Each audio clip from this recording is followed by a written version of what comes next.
اپنی ذات سے عمل کر لینا صالحین کا میدان محنت ہے، جب اپنی ذات سے عمل کر لیتے ہیں۔ 3 قسمیں ان کے علاوہ وہ ہیں جو محنت کرنے والی ہیں، انبیاء، صدیقین، شہداء۔ معلوم ہوا کہ محنت کرنے والوں کی قسم اکثریت میں ہے، انبیاء، صدیقین، شہداء۔ 4 قسم کے لوگ ہیں جن پر اللہ کا انعام ہے، 4 قسم کے لوگ ہیں جن پر اللہ کا انعام ہے۔ اولئک مع الذین انعم اللہ علیہم من النبیین والصدیقین والشہداء والصالحین۔ بسم اللہ الرحمن الرحیم۔ السلام علیکم ورحمۃ اللہ۔ حضرت جی مولانا سعد صاحب دامت برکاتہم کا بیان سماعت فرمائیے۔ بیان کو لائک اور شیئر کرنا مت بھولیے اور اپنی آراء سے ضرور آگاہ کیجیے۔ جزاکم اللہ خیر۔ میرے محترم دوستو، بزرگ عزیزو، اللہ تعالیٰ کا ضابطہ یہ ہے، اللہ تعالیٰ کا ضابطہ اور سنت یہ ہے کہ مسلمان اجتماعی طور پر یا انفرادی طور پر اپنے دین پر قائم نہیں رہ سکتا دعوت اللہ کے بغیر۔ اللہ نے جب بھی مدد کی ہے مسلمانوں کی اور اللہ نے جب بھی قوت دی ہے اسلام کو، اس کے لیے اللہ تعالیٰ نے دعوت کو شرط قرار دیا ہے۔ اگر یہ امت دعوت کو چھوڑ دیتی تو اور کوئی سبب تاریخ میں ملتا نہیں جو اللہ تعالیٰ کی غیبی مددوں کے نازل کرانے کا سبب ہو، اور کوئی سبب ملتا نہیں اس کے علاوہ۔ اس لیے کہ اللہ تعالیٰ نے قرآن میں شرط لگائی ہے، ان تنصروا اللہ ینصرکم۔ اس پر ہمیں سب کو غور کرنا چاہیے کہ یہ نصرت کیا ہے، یہ نصرت کیا ہے۔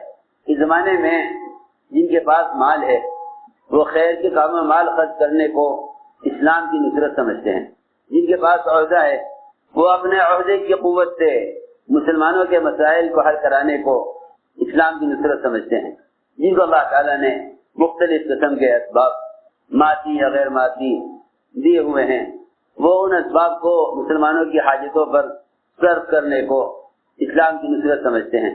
حالانکہ ایک چھوٹی سی بات عرض کروں کہ اگر کسی شخص کو ساری دنیا کا مالک بنا دیا جائے، اللہ رب العزت ساری دنیا سمیٹ کر ایک فرد کو دے دیں اور وہ اس سارے مال کو، جتنا زمین کے اوپر اور نیچے ہے، اس سارے مال کو اللہ کی رضا والے کاموں میں صرف کر دے، اللہ کی رضا والے کاموں میں خرچ کر دے، تب بھی یقینی طور پر صرف آدھے دن اللہ کے راستے میں نکل کر اللہ کے بندوں کو اللہ کی طرف بلانے والے کے اجر کے برابر نہیں ہو سکتا۔ اگر ساری دنیا کے مال کا مالک ایک فرد کو بنا دیا جائے اور وہ ساری دنیا کا مال اللہ کی رضا والے کام میں خرچ کر دے، لیکن خدا کی قسم وہ صرف آدھے دن اللہ کے راستے میں نکل کر اللہ کے بندوں کو اس کے فرائض کی طرف لانے میں خرچ کر دے، دیکھیں کہ وہ اس مال خرچ کرنے والے کے برابر نہیں ہو سکتا۔ بلکہ لکھا ہے علماء نے سنت اور بدعت کے فرق میں کہ سنت اور بدعت میں کیا فرق ہے۔ لکھا ہے کہ مشکات شریف کی شرح ہے مظاہر حق، اس میں لکھا ہے کہ حضور اکرم صلی اللہ علیہ وسلم کی وفات کے بعد سے لے کر قیامت تک مخلصین اہل خیر اسلام کی جو بھی خدمت کریں ان تمام خدمات کے اور تمام جتنے بھی قسم کے کی کوششیں کریں، تمام جہود کے، وہ انوارات اور برکات نہیں ہیں جو صرف حضور اکرم صلی اللہ علیہ وسلم کے استنجے کی لائن کی سنت میں ہے، جو صرف آپ کے استنجے کی لائن کی سنت میں۔ ایک شخص محمد صلی اللہ علیہ وسلم کے استنجے کی سنت کے مطابق استنجا کرے، اس کے انوارات ان تمام جہود سے بڑھ کر ہیں جو آپ کی وفات کے بعد سے لے کر قیامت تک کیے جائیں۔ کیوں؟ اس لیے کہ وہ سنت جو براہ راست آپ سے ثابت ہے، جو عمل آپ سے براہ راست ثابت ہے، اس عمل کا کوئی متبادل نہیں ہے۔ میں نے یہ بات اس لیے عرض کی کہ جیسے جیسے زمانہ گزر رہا اور بدل رہا مسلمان امت تک دین کو پہنچانے کے طریقے بھی بدل رہا ہے، امت تک دین کو پہنچانے کے طریقے بھی بدل رہا ہے۔ جس طرح ساری حاجتیں سہولت کی وجہ سے سنت سے ہٹ رہی ہیں، اس طرح امت تک دین کا پہنچانا بھی سہولت کی وجہ سے سنت کے طریقے سے ہٹ رہا ہے۔ بات کو غور سے سننا، دعوت واصل میں اللہ کی غیبی نصرت کا ضابطہ ہے، دعوت اللہ تعالی کی غیبی نصرتوں کے نزول کا ضابطہ ہے، اور دعوت اللہ کا طریقہ اور اس کا نظام عمل وہ قیامت تک کے لیے ثابت ہے. ایسا نہیں ہے کہ ہر زمانے میں کام اس زمانے کے اعتبار سے ہو. اس لیے یہ بات ذہن میں رہے کہ آپ صلی اللہ علیہ وسلم کا طریقہ دعوت یہی قیامت تک امت کی حفاظت اور اسلام کی حمایت کے لیے ضروری ہے. اسلام کی حمایت کے لیے ضروری ہے.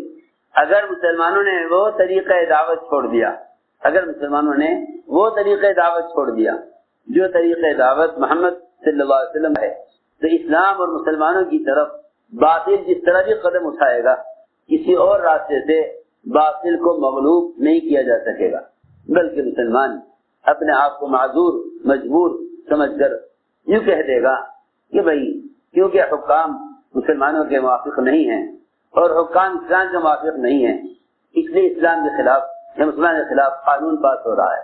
میری بات وہ توجہ سننی پڑے گی. یہاں آ کر مسلمان اپنے آپ کو بالکل بے بس اور مجبور سمجھ لے گا، ورنہ خدا کی قسم سارا باطل اگر ایک وقت میں مجتمع ہو جائے اپنی تمام مادی طاقتوں کے ساتھ، وہ محمد صلی اللہ علیہ وسلم کے استنجے کی لائن کی سنت کا مقابلہ نہیں کر سکتا، اس کی ہلاکت کے لیے کافی ہے. لیکن نصرت کی شرط پہلے مسلمان نے چھوڑی ہے. نصرت کی شرط پہلے مسلمان نے چھوڑی. اس نے دعوت کو یوں سمجھ کر چھوڑا کہ دعوت تو تعلیم کے لیے ہے، اور تعلیم کے تو بہت سے ذرائع ہیں. تعلیم کے بہت سے ذرائع ہیں. کیا ضروری ہے کہ آپ تبلیغ جماعت میں لگ کر ہی دین سیکھیں؟ بہت سے ذرائع ہیں دین سیکھنے کے. کیا ضروری ہے کہ آپ تبلیغ میں نکل کر ہی دین سیکھیں؟ دین سیکھنے کے بہت سے ذرائع ہیں. حالانکہ تعلیم دین مستقل ایک شعبہ ہے اور دعوت اللہ مستقل ایک کام ہے. تعلیم دعوت کا ابتدائی مرحلہ ہے. نئے آنے والے اسلام میں ان کو پرانوں کے ساتھ اس لیے جوڑ دیا جاتا تھا تاکہ وہ ان کی صحبت سے فرائض اور اسلام کے مبادی اور اسلام کے بنیادی عقائد اور اسلام کے فرائض سیکھ لیں. تو یہ تعلیم دعوت کا ابتدائی مرحلہ تھا. تعلیم دعوت کا ابتدائی مرحلہ تھا. ہم نے تعلیم کو دعوت کا بنیادی مقصد سمجھ لیا، اس لیے پڑھ کر سیکھ کر فارغ ہو جاتے ہیں، تو پھر نکلنا ہے دعوت دینا ضروری نہیں سمجھتے. حالانکہ اللہ کے راستے کا نفر یہ اللہ تعالیٰ کا مستقل امر ہے. اللہ تعالیٰ کا مستقل امر ہے. یہ اللہ تعالیٰ کا مستقل حکم ہے. دعوت اللہ تعالیٰ کا مستقل امر ہے. اور علم حاصل کرنا یہ فرائض میں سے ایک فریضہ ہے، اس لیے کہ سارے فرائض کی ادائیگی اور ان کی قبولیت کا مدار علم پر ہے. اب بات کو سمجھنا چاہیے خوب. ہمیں سب سے پہلے اجتماعی طور پر اس بات پر غور کرنا چاہیے کہ دور صحابہ میں جب کفر اسلام کے مقابل آتا تھا تو اللہ تعالیٰ کفر کے مقابل کیسے آتے تھے؟ اللہ تعالیٰ کفر کے مقابل کیسے آتے تھے؟ جتنے بھی صحابہ کرام کے ساتھ اللہ تعالیٰ کی غیبی نصرتوں کے واقعات ہیں، ہم ان واقعات کو محض صحابہ کرام کے تقوی اور عبادت پر محمول کر کے یوں سمجھتے ہیں کہ اگر ہمارے اندر بھی ایسا تقوی ہوتا، ایسی عبادت ہوتی تو ہم بھی ان کی طرح باطلی مقابلے میں کامیاب ہو جاتے. میں آپ سے یقینی طور پر عرض کرنا چاہتا ہوں کہ صحابہ کرام کی غیبی نصرتوں کا جو سب سے بنیادی سبب تھا وہ ساری انسانیت کو حق کی طرف لانے کے لیے نقل و حرکت پر قائم رہنا تھا. اصل بات یہ ہے تو باطل اسلام کے مقابلے میں ناکام ہو جاتا تھا. ایک فرد کو اس کے دین سے ہٹانے کے لیے بڑی بڑی بادشاہتیں ناکام ہو جاتی تھی. سب سے بڑی بادشاہت روم کی، بڑی بادشاہت روم کی. حضرت نے حذیفہ رضی اللہ تعالیٰ عنہ کو قید کیا اور نصرانی کی طرف دعوت دی کہ آپ نصرانی ہو جائیے. فرمایا کہ میں نصرانی اختیار نہیں کروں گا. بادشاہ نے کہا کہ آدھا ملک آپ لے لیں، نصرانی ہو جائیں. میں آدھا ملک؟ اگر پورا ملک روم کا اور ساری بادشاہتیں عرب کی مجھے مل جائیں ہمیشہ کے لیے، اس سب کے بدلے میں پلک جھپکنے کے بقدر بھی محمد صلی اللہ علیہ وسلم کے دین کو چھوڑنے کے لیے تیار نہیں. یہ بات کہنا بادشاہ سے اور ساری بادشاہت کو لات مار دینا، آخر یہ قوت کہاں سے آتی تھی؟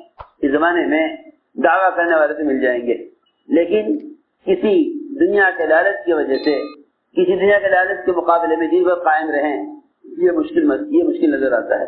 یا کسی کفر کے خوف کی وجہ سے اسلام کو چھوڑ دیں، یعنی کفر کے خوف میں اسلام پر باقی رہیں، یہ اب نظر نہیں آتا۔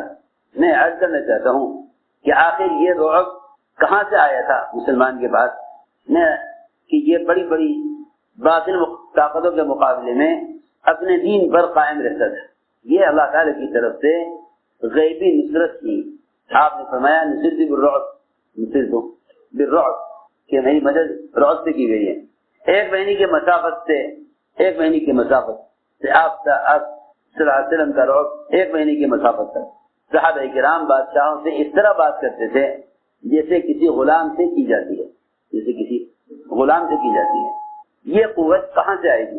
میں یاد کرنا چاہتا ہوں کہ اللہ رب العزت کی غیبی مددیں وہ دین کی نصرت پر موقوف ہیں، اور دین کی نصرت یہ نہیں کہ مالدار مال خرچ کر دے۔ مال خرچ کرنا مسلمان کی نصرت ہے، اسلام کی نصرت نہیں ہے۔ مال خرچ کرنا مسلمان کی نصرت ہے، اسلام کی نصرت نہیں ہے۔ اور مسلمان کی نصرت بھی تالیف قلب کے لیے ہے، اور تالیف قلب جو ہے وہ نئے لوگوں کی جاتی تھی تاکہ کہ اسلام کو بھی سمجھے نہیں ہے، ایسا نہ ہو کہ گھبرا کر اسلام سے نکل جائیں۔ ملافظ القلوب جو ہوتے تھے وہ ہوتے تھے جو اسلام میں ابھی انتہائی کچے ہیں اور ابھی کفر اسلام کے درمیان تذبذب میں ہیں۔ اگر کوئی حال آ گیا ان پر فقر کا، تنگی کا، قحط کا، تو ایسا نہ ہو کہ یوں سمجھیں کہ مسلمان ہونے کی وجہ سے حال آیا ہے، یا اسلام چھوڑ دو۔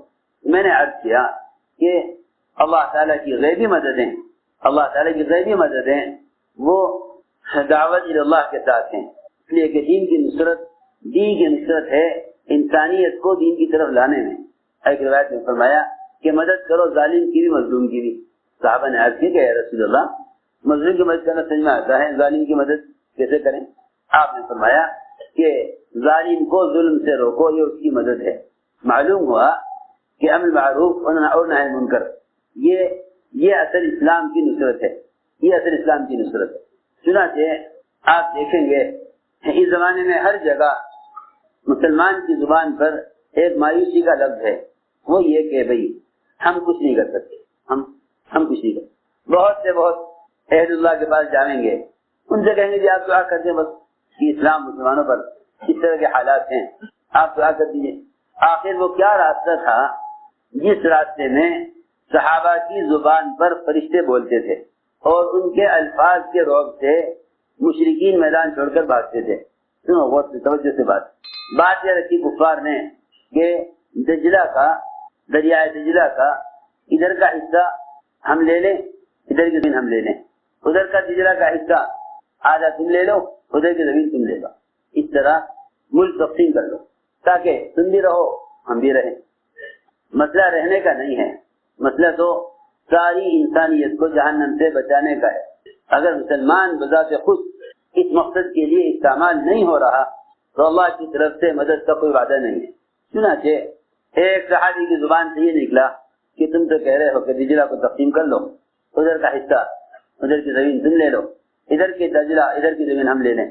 انہوں نے یہ کہا مشرکین سے کہ زمین ساری اللہ کی ہے، زمین ساری اللہ کی ہے، تم کہہ رہے ہو ادھر کا حصہ تم لے لو، ادھر کا حصہ ہم لے لیں۔ ہمارا ارادہ یہ ہے کہ ہم اپنے یہاں کے پھل کو تمہارے یہاں کے جنگلات اور پہاڑوں کے اندر جو شہد لگا ہوا ہے، جنگلات اور پہاڑوں میں جو تمہارا شہد لگا ہوا ہے، ہم ادھر کے پھل کو تمہارے یہاں کے شہد سے لگا کر کھائیں گے۔ یہ صحابی نے جواب دیا، انہوں نے کہا بھائی دجلہ اور تقسیم کر لو۔ صحابی نے جواب دیا کہ ہم ادھر کی اپنے یہاں کے پھل کو تمہارے یہاں کے شہد کے ساتھ ملا کر کھائیں گے۔ تو اس پر جتنا بھی علاقہ تھا سارا کا سارا علاقہ مشرکین نے خالی کر دیا، سب بھاگنے لگے۔ ایک آدمی ایک دوسرے سے پوچھا، ایک صحابی نے کہ آخر کیا بات ہو گئی، تم کیوں بھاگ رہے؟ کہنے کے بات یہ ہے کہ تم میں سے ایک آدمی نے یہ کہا ہے کہ ادھر کا علاقہ بھی ہمارا ہے، ادھر کا علاقہ بھی ہمارا ہے، ہم ادھر کی پھل کو ادھر کی شہد ملا کر کھائیں گے۔ حالانکہ یہ تو ایک ایسی بات تھی کہ اتنی سی بات سے سارے علاقے چھوڑ کر بھاگ گئے۔ ان صحابی سے پوچھا صحابہ نے، بھائی تم نے کیا کہا، تم نے کیا کہا، تم نے آخر کیا کہا؟ نے کہا کہ میں نے تو کچھ بھی نہیں کہا، میں نے تو کچھ بھی نہیں کہا، کہ تم نے یہ نہیں کہا مجھے کہ ہم ادھر کے پھل کو ادھر کے شہد میں لا کر کھائیں گے، لیکن میں نے تو نہیں کہا۔ وہ صحابی انکار کریں وہ صحابی انکار کریں. معلوم ہوا کہ فرشتہ ان کی زبان پر آ کر بولا. اس فرشتے کے کلام کا، اس کی بات کا اتنا رعب تھا کہ اس بات کو ایک صحابی کی زبان پر فرشتے نے کہہ کر سارے علاقے کو اغیار سے خالی کرا دیا. یہ اصل میں ان واقعات کا بیان کرنا اس زمانے میں تمام پڑھے لکھے اور عوام کے درمیان ایک ایسی گزری ہوئی بھلائی ہوئی تاریخ بن گیا کہ اگر کبھی کوئی بیان کرے گی تو صرف صحابہ کے تعارف کے لیے بیان کر دیتا ہے. حالانکہ صحابہ کرام کے ساتھ غیبی مددیں وہ صحابہ کے تعارف کے لیے نہیں ہیں. جیسے لوگ سمجھتے ہوں کہ اولیاء کی کرامتیں اولیاء کے تعارف کے لیے ہیں. اس زمانے میں اولیاء کا تعارف، اولیاء کی تاریخ، ان کی کرامتیں اولیاء کے تعارف کے لیے لکھی جانے لگی. حالانکہ اولیاء کی کرامتوں سے اولیاء کا تعارف مقصود نہیں. اولیاء کی کرامات سے اولیاء کا تعارف مقصود نہیں، بلکہ اولیاء کی کرامتوں سے ان کے عمل کی قوت کا بتانا مقصود ہے. اس لیے صحابہ کرام کی غیبی نصرتوں سے صحابہ کرام کے ساتھ اللہ کی مدد کا ضابطہ بتانا مقصود ہے، نہ کہ محض صحابہ کا تعارف مقصود ہے. جب لوگ یہ سمجھے کہ اس سے صحابہ کا تعارف مقصود ہے تو کہنے لگے کہ ہاں بھائی ان کی مدد اس لیے ہوگی کہ وہ صحابی تھے مگر ہم صحابی نہیں ہیں. بجائے اس کے کہ امت کوشش کر کے ان ضابطوں پر آتی جن ضابطوں پر اللہ نے صحابہ کو اقلیت میں رکھ کر اکثریت کے مقابلے میں غالب کیا. تو میری عرض یہ ہے کہ اللہ تعالیٰ نے دعوت میں رعب رکھا ہے. ہمارے لیے ایسا فرماتے تھے جب تک یہ کام رواج سے بچا رہے گا، جب تک یہ کام رواج سے بچا رہے گا اس وقت تک اس کام کا رعب رہے گا. ورنہ مسلمان کی عبادات، معاملات، اخلاق اور معاشرے اور مزید امت تک دین کے پیغام کو پہنچانے میں ان تمام شعبوں میں جو شعبہ بھی، جس شعبے کا بھی کوئی عمل غیروں کے طریقے کا مشابہ ہو جائے گا، اس شعبے کا رعب غیروں کے دلوں سے نکل جائے گا. کسی بھی لائن کا حضور اکرم صلی اللہ علیہ وسلم نے طائف کے باغ میں انگور کا دانہ لیتے ہوئے بسم اللہ پڑھی. اس بسم اللہ کے پڑھنے سے عداس متاثر ہو گئے، عداس غلام متاثر ہو گئے. یہ آپ نے کیا کہا؟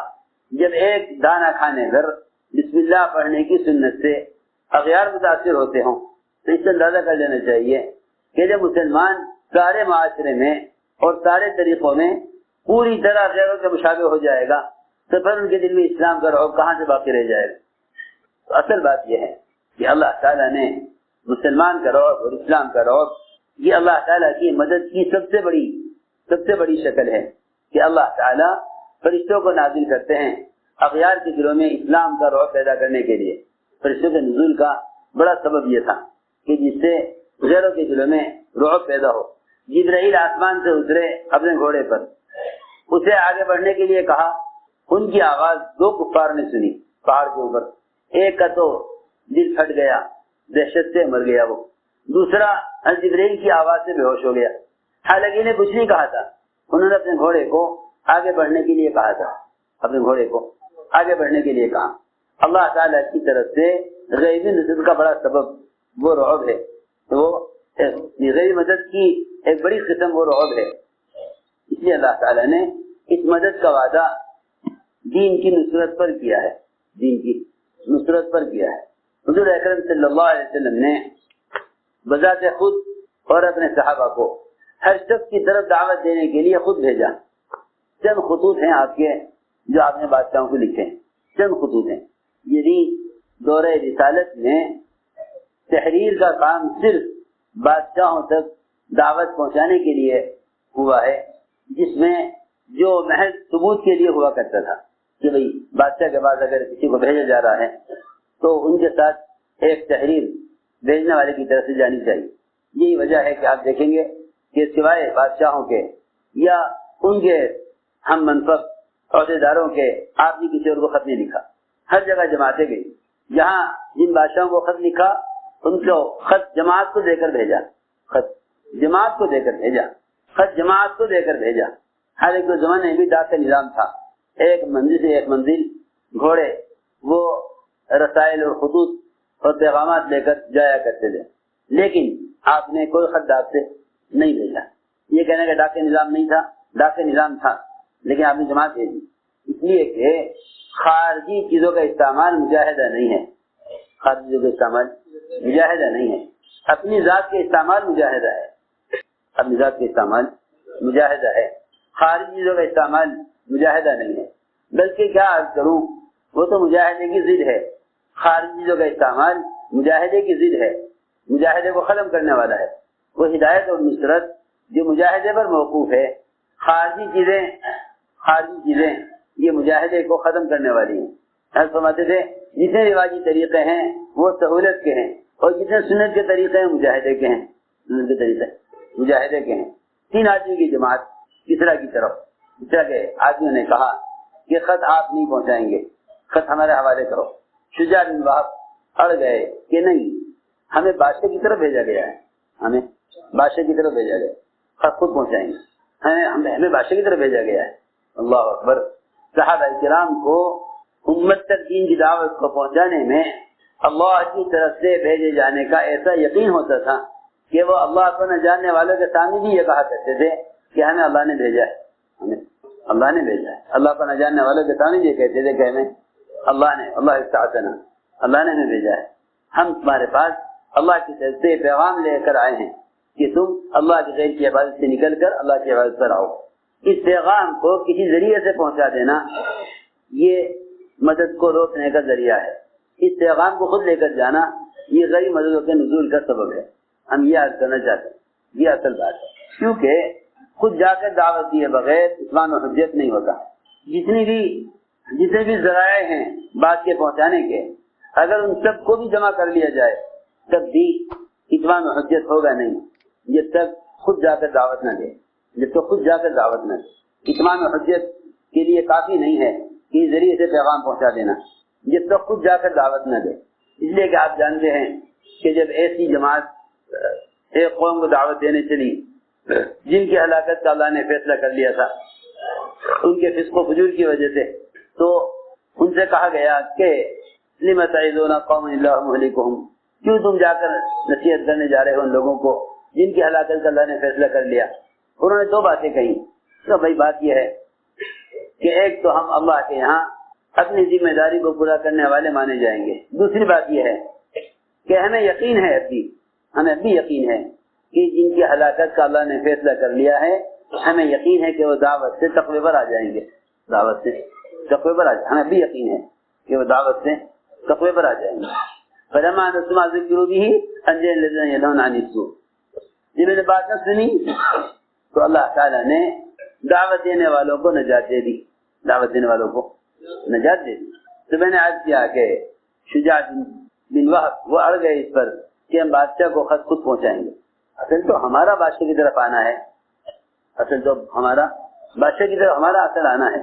میرے دوستوں عزیزوں، یہ سارے راستے کے اعمال اور عبادات ہیں اور خود چل کر جانا ہے جس پر اللہ تعالیٰ کی طرف سے ایسی مدد آئی کہ جب کسرا نے آپ کے خط کو پھاڑا اور آپ کو اطلاع کی گئی کہ کسرا نے آپ کے خط کو پھاڑ دیا، تو آپ نے فرمایا کہ کسرا نے خط نہیں پھاڑا، اپنا ملک پھاڑ لیا. 3 آدمی کی جماعت سب سے بڑی بادشاہت کسرا. فرمایا کہ انہوں نے خط نہیں پھاڑا بلکہ اپنا ملک پھاڑ لیا. ملک تو پھٹا ہی پھٹا. آگے اس کو غصے بات پر آیا کہ انہوں نے ہمارا نام بعد میں لکھا، اپنا نام پہلے لکھا. یہ کون گستاخ ہے، نعوذ باللہ. انہیں گرفتار کر کے ہمارے پاس پہنچایا جائے. پتہ چلا کہ یہ صرف کے رہنے والے ہیں. بادشاہ نے کہا یہ صرف کے لوگ تو بڑے محتاج اور بڑے فقیر، بڑے کمزور ہیں. کیا سوچ کر انہوں نے ہمیں خط لکھا. اس نے بازان کو حکم دیا، یمن کے گورنر کو حکم دیا کہ 2 آدمی بھیجو فوجی جو نعوذ باللہ محمد صلی اللہ علیہ وسلم کو گرفتار کر کے لے کر آئے. یمن کے گورنر بازان نے 2 آدمی بھیجے وہاں سے. وہ 2 آدمی پہنچے آپ کی خدمت میں آپ کو گرفتار کرنے کے لیے. آپ کو دیکھ کر کانپنے لگے. میں کیا بات ہے، کیسے آنا ہوا کہ ہم آپ کو گرفتار کرنے کے لیے آئے ہیں، اس طرح کے حکم سے بازان نے ہمیں بھیجا ہے. آپ نے فرمایا رات یہاں آرام کرو، رات یہاں آرام کرو. دیکھو دوستو عزیزو، بات یہ ہے جب تک ہر علاقے میں کام کرنے والوں کا ایسا مجموعہ نہیں بنے گا جو 24 گھنٹے عمل کا، ذکر کا، عبادت کا، دعوت کا ماحول قائم کریں۔ اس وقت تک اس ماحول میں آنے والا آدمی بدلے گا نہیں۔ ان لوگوں کو ابھی مسجدوں کا آباد کرنا ایسا معلوم ہوتا ہے جیسے کوئی نیا کام ہے، حالانکہ حضور اکرم صلی اللہ علیہ وسلم نے ایک ایسا مجموعہ صحابہ کا تیار کیا جو 24 گھنٹے عمل کا وہ ماحول قائم کرتے تھے جس ماحول میں آنے والے آگ کو قدر کرنے کے ارادے سے عمر بن وہب آگ کو قدر کرنے کے لیے چلے مکہ مکرمہ سے، وہاں ماحول میں پہنچے، ادھر مکے والے انتظار میں نعوذ باللہ کوئی خبر آوے آپ کے قتل کی، ادھر عمر بن وہب اسلام میں داخل ہو گئے، ادھر عمر بن وہب اسلام میں داخل ہو گئے۔ یہاں دو فوجی آئے آپ کے گرفتار کرنے کے لیے، فرمایا رات کو آرام کراؤ، صبح ملنا، صبح ہم بتلائیں گے کیا کرنا ہے۔ رات کو سوئے، صبح کو پھر پیشی ہوئی آپ کی خدمت میں، فرمایا بتاؤ کیسے آنا ہوا؟ کیا آپ گرفتار کرنے کے لیے آئے ہیں؟ ہمیں بازان نے بھیجا ہے اور کسرا کا بڑے بادشاہ کا حکم ہے۔ آپ نے فرمایا تمہارے آقا کو رات میرے آقا اللہ نے قتل کر دیا، تمہارے آقا کسرا کو رات میرے آقا اللہ نے قتل کر دیا۔ اس کا بیٹا شیر ہے، اس نے باپ کی جگہ لینے کے لیے باپ کو قتل کیا، باپ کو اندازہ ہوا کہ مجھے قتل کرے گا، اس نے اس کو قتل کرنے کے ارادے سے اس کی الماری میں اس کے سامان میں زہر رکھ دیا، اس نے باپ کو قتل کیا، باپ کو قتل کر کے اپنی الماری میں سے دوا سمجھ کر اس چیز کو کھایا، سنا یہ بھی ختم ہوا، یہ بھی ختم ہوا۔ اللہ نے ایسے ٹکڑے کیا کسرا کے پورے خاندان میں کوئی مرد باقی نہیں رہا تھا جس کو کسرا کی جگہ بادشاہ بنایا جاتا، کسرا کی جگہ جس کو بادشاہ بنایا جاتا، کوئی باقی نہیں رہا، سارا ملک ختم۔ یہ پہلا موقع ہے جس میں عورت کسی ملک کی سربراہ بنی، پہلا موقع ہے کہ جب کوئی ملک ختم ہو جاتا ہے بالکل تو پھر اس کی بادشاہ کسی عورت کو دے دی جاتی ہے۔ یہ ختم ہونے کی آخری حد ہے کہ کوئی مرد بادشاہ کی جگہ بادشاہ بننے کے لیے باقی نہیں رہا تھا، مجبور ہو کر کسرا کی بیٹی کو کسرا کی جگہ ملکہ بنایا۔ میں نے واقعہ اس لیے سنایا تاکہ معلوم ہو کہ صحابہ کرام کے ساتھ اللہ کی غیر نصرتیں کیوں تھی، کیونکہ اصل شرط دعوت ہے۔ اس زمانے میں بھلائی کا حکم کرنے، برائی سے روکنے کی ایسی نئی شکلیں لوگوں نے اختیار کر لی، وہ بیچارے آلات کے ذریعے سے بات کے پہنچانے کو دعوت سمجھ لیتے، حالانکہ دعوت تو جب مؤثر ہے جب اس کے لیے محض قدم اٹھے، میری بات یاد رکھو، قلم بھی جب مؤثر ہے جب اس کے لیے قدم اٹھے، جیسے میں نے عرض کیا کہ جماعت آپ کا خط لے کر گئی، جماعت آپ کا خط لے کر گئی، قلم بھی جب مؤثر ہے جب اس کے لیے قدم اٹھے، اس لیے کہ قلم یہ قدم کا متبادل کبھی نہیں ہو سکتا۔ امر معروف نہی منکر یہ ایک عملی محنت ہے، یہ تحریری کام نہیں ہے۔ منکرات کو لکھ دینا اور معروفات کو جمع کر دینا یہ امر معروف اور نہی منکر کے فریضے کی ادائیگی کا طریقہ نہیں ہے۔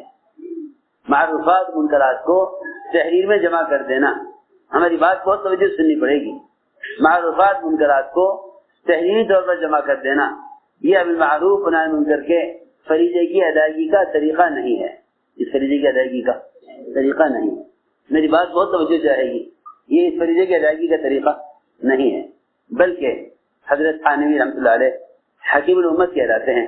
وجہ کیا ہے؟ وجہ یہ ہے کہ حکیم اس کو کہا جاتا ہے جو ہر زمانے میں امت کی اصلاح اور امت کو صحیح راستے پر لانے کا طریقہ جانتا ہو، جیسے آپ حکیم اسے کہتے ہیں جو جسمانی علاج بیماریوں کا اور بیماریوں کے اسباب اور اس کی دوائیں جانتا ہو، اور فرماتے ہیں کہ میں جس معروف کو اپنے اندر پیدا کرنا چاہتا تھا بذات خود اس کی دعوت دوسروں کو دیتا تھا، اور جس منکر کو اپنے سے نکالنا چاہتا تھا بذات خود دوسروں کو اس منکر سے روکتا تھا۔ اس زمانے میں معروفات منکرات کتابوں کے اندر لکھ دیے گئے ہیں کہ جسے عمل کرنا ہو وہ یہاں پڑھ کر عمل کر لے، حالانکہ کسی شخص کا دوسرے کے لیے امر معروف جب مؤثر ہوگا جب وہ خود اس ارادے سے چل کر جائے دوسرے کی طرف، کسی کو منکر سے روکنا جب مؤثر ہوگا جب وہ اس ارادے سے خود چل کر جائے دوسرے کی طرف۔ امر معروف اور نہی منکر ایک جسمانی فریضہ ہے، جیسے نماز ایک جسمانی فریضہ ہے، جسم کے استعمال کا نام نماز ہے، جسم کے استعمال کا نام نماز ہے، اسی طرح بدن کے استعمال کا نام دعوت ہے، بدن کے استعمال کا نام دعوت ہے۔ اللہ تعالیٰ کی غیبی نصرتیں وہ انفرادی دعوت کے ساتھ ہیں، خوب غور کرنا، قرآن حدیث سے بھرے ہوئے ہیں۔ حضور اکرم صلی اللہ علیہ وسلم کے انفرادی دعوت کے واقعات اور ان واقعات پر اللہ تعالیٰ کی طرف سے غیبی مددیں، اللہ کی طرف سے غیبی مددیں، کتنی بڑی مدد، اللہ اکبر۔ آپ صلی اللہ علیہ وسلم کو طلب کیا گیا، آپ کی بات سننا چاہتے ہیں، یہ کہیں کہ دعوت کا تقاضا جس وقت بھی آ جائے، یوں نہ کہا جائے کہ یہ کام یہ اس وقت کا کام نہیں ہے، یوں نہ کہا جائے یہ اس وقت کا کام نہیں۔ دعوت کا تقاضا جس وقت بھی آ جائے، یوں نہ کہو یہ اس وقت کا کام نہیں، اس لیے کہ دعوت کوئی تنظیم نہیں۔ موسیٰ فرماتے تھے دعوت کے تقاضے عبادات سے مختلف ہیں، دعوت کے تقاضے عبادات سے، سننا بات دھیان سے، دعوت کے تقاضے عبادات سے مختلف ہیں۔ عبادات کے جتنے بھی اوامر ہیں وہ سارے اوامر موقت ہیں، اپنے اپنے وقت کے ساتھ ہیں۔ نماز اتنے بجے ہوگی، روزہ رمضان کے مہینے میں رکھا جائے گا، حج کے ایام میں ہوگا، زکوٰۃ سال کی تکمیل کے بعد ہوگی۔ بس حضرت کی بات نقل کر رہا ہے، اسی طرح حج کے بیان میں تھا، زکوٰۃ سال کی تکمیل کے بعد، حج کے ایام میں ہوگا، رمضان کا مہینہ، رمضان روزے رمضان میں رکھے جائیں گے، نماز کے سارے اوقات متعین ہیں۔ فرماتے تھے صرف دعوت ہے جس کے تقاضے اچانک آئیں گے، تقاضے اچانک آئیں گے۔ آپ کو طلب کیا گیا، سخت دوپہر کا وقت تھا، سورج سر پر، سخت گرمی، کیا آپ کی بات سننا چاہتے ہیں؟ اور بات یہ ہے کہ جب کوئی شخص کسی کی طرف کوئی توقع لے کر جاتا ہے تو جتنی توقع ہوتی ہے اس توقع کے خلاف ہونے پر اتنی اذیت بھی ہوتی ہے۔ جی میری بات یاد رکھیے، نبوت کے طریقے دعوت سے ہٹ کر نبوت کی لائن کی اذیتیں نہیں ملیں گی۔ آپ کی دعوت کی، آپ کی لائن کی اذیتیں آپ کے طریقے دعوت میں ہیں، آپ کے طریقے دعوت میں ہیں۔ جو طریقہ دعوت محمد صلی اللہ علیہ وسلم کا ہے اسی میں دعوت کی لائن کی اذیتیں ملیں گی۔ باقی اگر ہم سہولت اور زمانے کے اعتبار سے نئے طریقے ایجاد کر لیں اور نقل و حرکت کو چھوڑ دیں، نقل و حرکت کا چھوڑ دینا تو دین کے قوام کو چھوڑ دینا ہے۔ مولانا صاحب فرماتے تھے کہ خروج اور نقل و حرکت دین کا قوام ہے، یعنی دین کے قیام کا مدار ہی اسی پر ہے، دین کے قیام کا مدار ہی اسی پر ہے۔ نفر دین کا قوام ہے، نفر دین کا قوام ہے۔ میں نے عرض کیا کہ انبیاء علیہ السلام پر کوئی حال ایسا نہیں آتا جو ان کو دعوت سے روک دے، آپ اٹھا کے دیکھیں انبیاء علیہ السلام کے اپنی قوم کو دعوت دینے کے واقعات، کوئی موقع ایسا نہیں جو کو دعوت سے روک دے۔ انبیاء علیہ السلام پر تہمتیں لگائی جاتی تھی تاکہ یہ اپنے منصب اور مقام سے گریں اور یہ اس قابل ہو جائیں کہ لوگ ان کی بات کو قبول نہ کریں۔ سنو دھیان سے، کیونکہ داعی کو اپنے کام میں تہمتوں سے گھبرانا نہیں چاہیے، تہمتوں سے گھبرانا نہیں چاہیے، اس لیے کہ یہ ہر زمانے کا باطل کا طریقہ رہا ہے کہ وہ دین کی خدمات انجام دینے والوں کو اس لیے متہم کرتا ہے تاکہ یہ دین کی خدمت کے قابل نہ رہیں، چاہے وہ خدام تعلیم دین میں ہوں، یا وہ خدام دین کے دوسرے شعبوں میں ہوں، یا وہ خدام دعوت اللہ اور تبلیغ کے کام میں ہوں۔ تہمتیں لگنا یہ انبیاء علیہ السلام کی سنت ہے، یہ سنت ہے، انبیاء علیہ السلام کی سنت ہے۔ ہر نبی پر قوم نے کسی نہ کسی طرح کوئی تہمت لگائی تاکہ یہ اپنے کام کے قابل نہ رہیں۔ سنو غور سے، ان سے اعتماد ختم ہو جائے، یہ لوگ یہ کہیں کہ پہلے یہ عیب ختم ہو پھر ہم آپ کی بات سنیں گے۔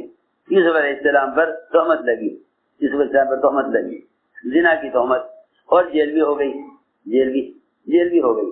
لیکن جیل میں ان کے ساتھ دو آدمی اور داخل کیے گئے، دونوں نے یوسف علیہ السلام کو دیکھ کر بھلا آدمی سمجھا، انا نراک من المحسنین، تو بھائی ہمارا خیال یہ ہے کہ آپ بھلے آدمی معلوم ہوتے ہیں، ذرا ہمارا خواب سن کر ہمیں ہمارے خواب کی تعبیر دے دیں۔ اتنا اہم خواب تھا جس میں ایک آدمی کی موت کا فیصلہ، ایک آدمی کی حیات کا فیصلہ، ایک آدمی کی موت کا فیصلہ، ایک کی حیات کا فیصلہ، اتنا اہم خواب جس میں بادشاہ کے دو خادموں کے بارے میں فیصلہ ہونا تھا۔ لیکن یوسف علیہ السلام نے جیل میں رہتے ہوئے اس تہمت کے باوجود دعوت کو انتخاب کی تعبیر پر مقدم کیا. یہ کہا یہ تو تم چھوڑو، بعد میں دیکھی جائے گی کہ تمہارے خواب کی تعبیر کیا ہے. تم پہلے دونوں یہ بتاؤ کہ ایک اللہ بہتر ہے یا بہت سے معبود؟ یا بہت سے معبود. ایک اللہ بہتر ہے یا بہت سے معبود؟ ہر دن کا سوال یہ نہیں تھا. ہم یہ سمجھتے ہیں پہلے مخاطب کو قریب کرنے کے لیے، مانوس کرنے کے لیے اس کی مطلب کی باتیں کرو. یہاں یوسف علیہ السلام نے ان دونوں کے خواب کو سن کر پہلے دعوت دی. میں عرض کر رہا تھا کہ انبیاء علیہ السلام کو اس لیے متہم کیا جاتا تھا تاکہ وہ ان کا کام چل نہ سکے. جتنی آپ پر تہمت لگائی جاتی تھی اتنی ہی زیادہ آپ کی دعوت اور آپ کی شہرت ہوتی تھی. سنو عجیب بات یہ نہیں کہ متہم ہونے کی وجہ سے لوگ آپ کو چھوڑ دیں. لوگ آپ پر تہمتیں لگاتے اور دور دور سے لوگ آپ کو دیکھنے کے لیے آتے. وہ کہتے جا کے کہ جھوٹے ہیں، کاہن ہیں، کوئی کہتا شاعر ہیں، کوئی کہتا جا کے وہ شاعر ہیں، کوئی کہتے جا کے کہ وہ کہتے ہیں کہ میں اللہ کا نبی ہوں. تو دور دور سے لوگ دیکھنے کے لیے آتے. دور دور سے لوگ. سنو تو صحیح، ایسا معلوم ہوتا ہے کہ جتنی آپ کی نبوت اور آپ کی دعوت پھیلی ہے وہ آپ کی موافقت سے اتنی پھیلی جتنی مخالفت سے پھیلی. ملکوں میں جماعتیں جاتی تھی بن کر کفار کی، تاکہ بادشاہوں سے جا کر آپ کے بارے میں غلط بیانی کریں. ہر جگہ آپ کو فکر کہ بھئی یہ مخالفت کر رہے ہیں، ملکوں میں پھر رہے ہیں، میرے کام کو کیا ہوگا. اللہ تعالی نے ایسی تسلی دی، اللہ نے ایسی تسلی دی. لا یغرنک تقلب الذین کفروا فی البلاد. اے نبی جی آپ اس سے نہ گھبرائیے کہ یہ کفار آپ کی بات کی مخالفت کے لیے ملکوں میں پھر رہے ہیں. اللہ نے تسلی دی. میں عرض کر رہا تھا کہ دعوت کے تقاضے اچانک آئیں گے. آپ صلی اللہ علیہ وسلم کو طلب کیا گیا، آپ سخت گرمی کے وقت نکلے. اول تو بات یہ ہے کہ داعی کی طبیعت استغنا نہیں ہونا چاہیے کہ بھائی جس کو دین سیکھ رہا ہے ہمارے پاس آئے. نہیں، یہ داعی کی طبیعت استغنا نہیں ہونا چاہیے. داعی کے مزاج میں استغنا نہیں ہونا چاہیے کہ بھائی جسے دین سیکھ رہا ہے ہمارے پاس آئے. بلکہ اس زمانے میں تو مسلمان کہنے لگا پھرنے سے کیا فائدہ. اس زمانے میں مشرکین کہا کرتے تھے کہ اے محمد صلی اللہ علیہ وسلم آپ کی بات سے بھی ہم مانتے ہیں حق ہے، آپ کا دین حق ہے، تو آپ کی جگہ بیٹھیں پھر احمد دعوت کو لے کر. جس کو دین سیکھنا ہوگا آپ کے پاس آ جائے گا. ہاں عجیب بات ہے. اس زمانے میں مشرکین کہتے تھے کہ آپ کی دعوت کو لے کر پھرے مت، کیونکہ وہ جانتے تھے کہ اگر یہ پھریں گے دعوت کو لے کر تو ان کا دین غالب آ جائے گا. انہیں تو ابو بکر صدیق رضی اللہ تعالیٰ عنہ کا جہری تلاوت کرنا بھی برداشت نہیں تھا کہ اگر ابو بکر رضی اللہ عنہ قرآن زور سے پڑھیں تو وہ یہ کہا کرتے تھے کہ ابو بکر قرآن آہستہ پڑھو ورنہ ہم تمہیں مکے سے نکال دیں گے. اس لیے کہ تمہارا زور سے قرآن پڑھنا ہماری عورتوں اور بچوں کو اسلام کی طرف مائل کرتا ہے. اس بات میں خطرہ ہے. ہمارے عورتیں بچے آپ کی قرات سے اور آپ کی تلاوت سے معلوم ہوتا ہے کہ اعمال متعدی ہوں گے تو اسلام پھیلے گا. انفرادی اعمال سے اسلام نہ پھیلے گا. اعمال متعدی ہوں گے تو اسلام پھیلے گا. یعنی عمل سے عمل جب وجود میں آئے گا، جب آدمی عمل کو جہری طور پر کرے. اگر مخفی طور پر سیدھی طور پر کر رہا ہے تو پر عمل اس کی ذات تک محدود ہے. اور یہ بات یاد رکھنا کہ اپنی ذات سے صرف عمل کر لینا صالحین کی محنت ہے. اپنی ذات سے عمل کر لینا صالحین کی محنت ہے، جو 4 قسم میں سے صرف ایک قسم ہے. 4 قسم میں سے صرف ایک قسم ہے صالحین. اپنی ذات سے عمل کر لینا صالحین کا میدان محنت ہے. جب اپنی ذات سے عمل کر لیتے ہیں 3 قسمیں ان کے علاوہ وہ ہیں جو محنت کرنے والی ہیں: انبیاء، صدیقین، شہداء. معلوم ہوا کہ محنت کرنے والوں کی قسم اکثریت میں ہے انبیاء، صدیقین، شہداء. 4 قسم کے لوگ جن پر اللہ کا انعام ہے. 4 قسم کے لوگ ہیں نا جن پر اللہ کا انعام ہے. اولئک مع الذین انعم اللہ علیہم من النبیین والصدیقین والشہداء والصالحین. مولانا فرماتے تھے جب تک ہر شہر میں انبیاء، صدیقین، شہداء ان 3 قسم والے بن کر ہر شہر میں لوگ مسلمان نہ ہوں گے، اس وقت تک اس علاقے میں صالحین نہ ہوں گے. حضرت کی بات میں نقل کر رہا، ایسے اس کے بیان میں لکھا ہوا ہے کہ جب تک کسی شہر میں انبیاء، صدیقین اور شہداء والی محنت نہ ہوگی اس وقت تک اس شہر میں صالحین نہیں ہوں گے. گویا صالحین ان 3 قسم کی محنت، ان 3 قسم والوں کی محنت کا نتیجہ صالحین ہے کہ اگر یہ محنت ان 3 اعتبار سے ہوئی، انبیاء، صدیقین، شہداء والی محنت، تو پھر صالحین وجود میں آئیں گے. اور اگر محنت صالحین والی ہے اور انبیاء، صدیقین، شہداء والی نہیں ہے، تو پھر صالحین کا جو میدان محنت ہے صرف اپنی ذات کے اعتبار سے عمل کرنا ہے. صالحین کی محنت اپنی ذات کے اعتبار سے عمل کرنا ہے.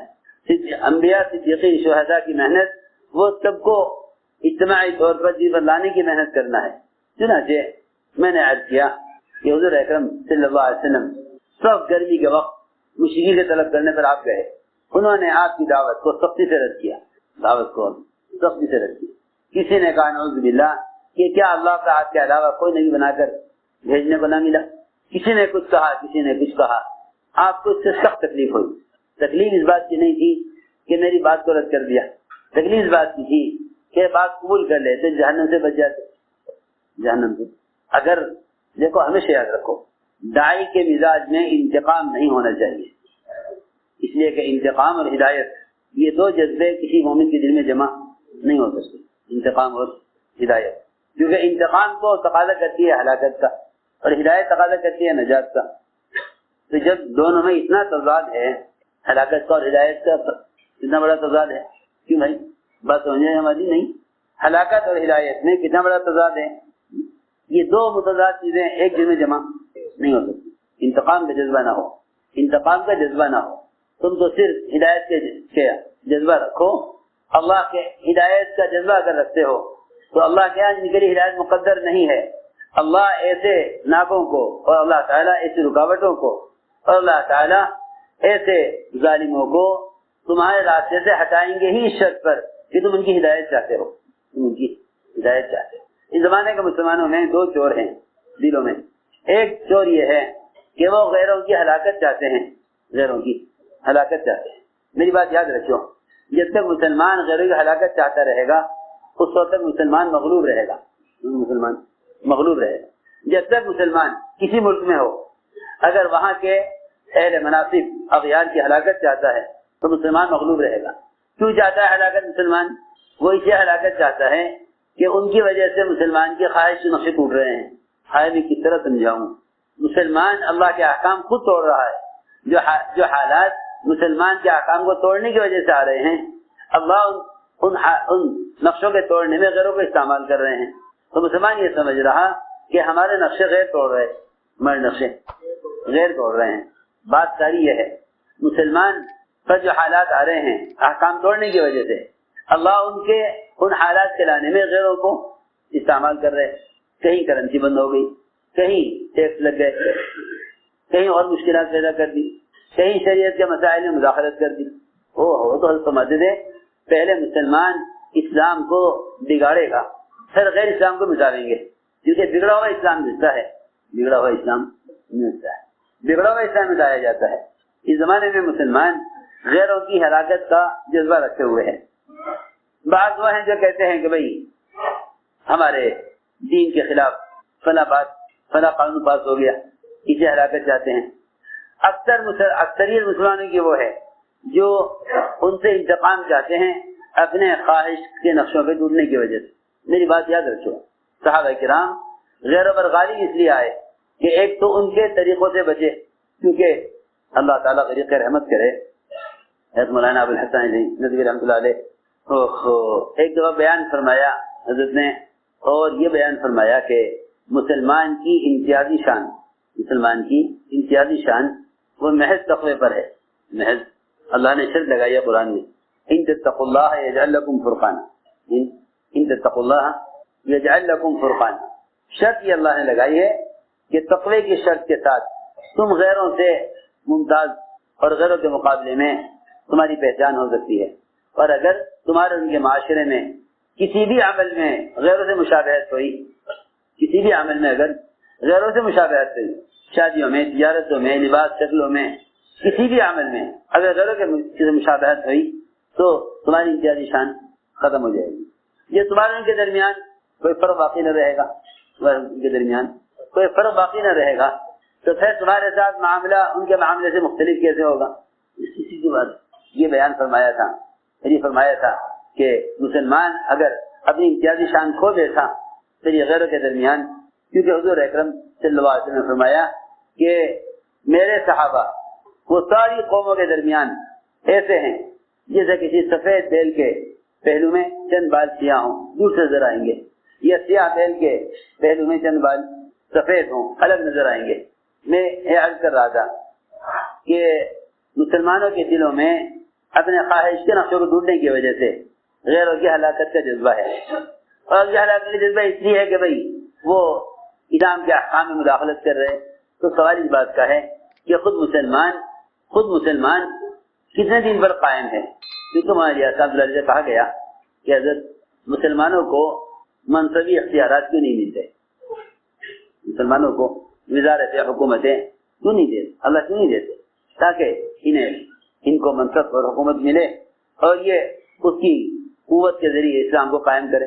ہمارے صاحب نے فرمایا کہ اللہ تعالیٰ نے جن اعمال کے کرنے کا مسلمان کو اختیار دیا ہوا ہے، جن اعمال کے کرنے کا مسلمان کو اختیار دیا ہوا ہے، جس پر مسلمان کو پورا اختیار ہے، جب یہ اس میں اللہ کے احکام پورے نہیں کر رہا تو جس میں اختیار نہیں ہے اللہ تعالیٰ مسلمان کو وہ چیز کیسا عطا فرما دے۔ یعنی آسان بات یہ ہے کہ اگر باپ اپنے بیٹے کو چھوٹی دکان کرا دے، باپ بیٹے کو چھوٹی دکان کرا دے اور اس دکان پر نہ بیٹھے، اور جو مال دیا تھا وہ چھوٹی سی دکان میں چلانے کے واسطے وہ سارا مال غرق کر کے ختم کر کے آ جائے، تو بتاؤ یہ باپ اپنے بیٹے کو بڑا کارخانہ دے گا کہ جو تو کر سکتا تھا، جب تو نے وہ نہیں کیا تو جو تو کر نہیں سکتا اللہ تیرے حوالے وہ کام کیوں کر دیں؟ تو میں نے عرض کیا کہ انتقام کا جذبہ نہ ہو،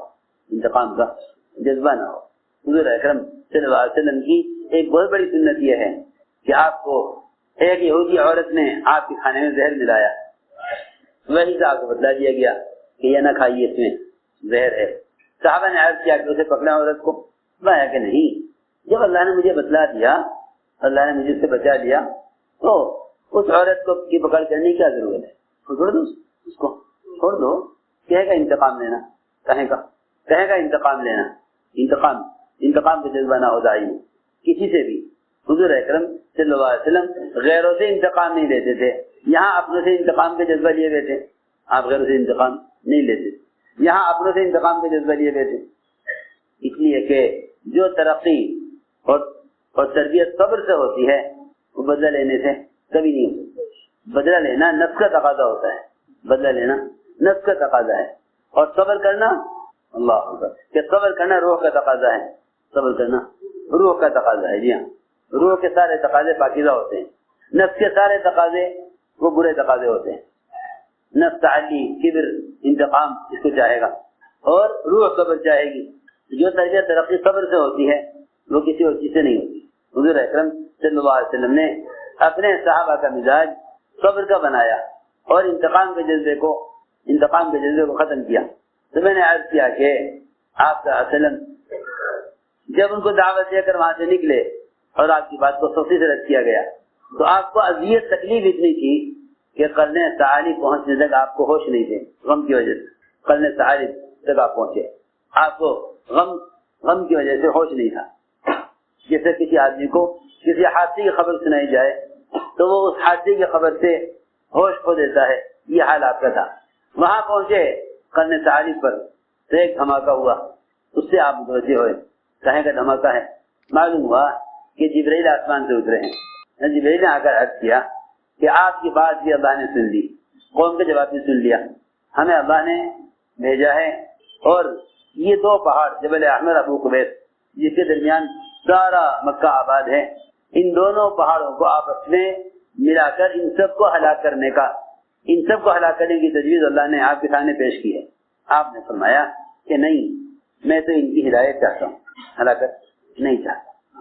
عجیب بات ہے، ہم سمجھتے ہیں کہ فلاں رکاوٹ بنے ہوئے ہیں، اگر یہ نہ ہو تو کام ہو جائے گا، حالانکہ اس رکاوٹ کے ہٹنے کا سبب ہی یہی ہے کہ تم اس کی بھی ہدایت چاہو تو اللہ کی ہدایت مقدر ہوگی، ہدایت مقدر نہ ہوگی تو اللہ تعالیٰ ایسی رکاوٹوں کو راستے سے ہٹا دیں گے۔